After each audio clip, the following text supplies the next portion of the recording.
Ariyo ochop e doho kawuono kotenore kod tulo mane omuoch e gweng' ma Kambare e yiero ma adundo ma Southgi.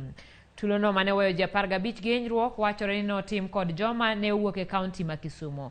Komanda mar obila ma Siaya Michael Mushiri owacho ni ji ariyogo nomaki e kar luto ombulu ma Kambare sani odin negi kapod gimanyo achije mamoko.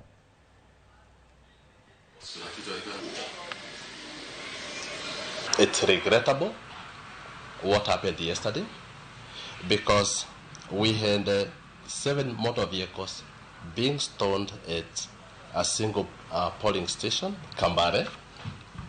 Out of 41 polling stations, we had 7 people that were seriously injured.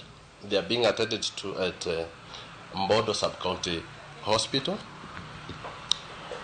So, additionally, we would also want to say that other than for the 2 individuals that have already been taken to court this morning and the recovery of the exhibits, these were exhibits that clearly were intended to be used for violent activities.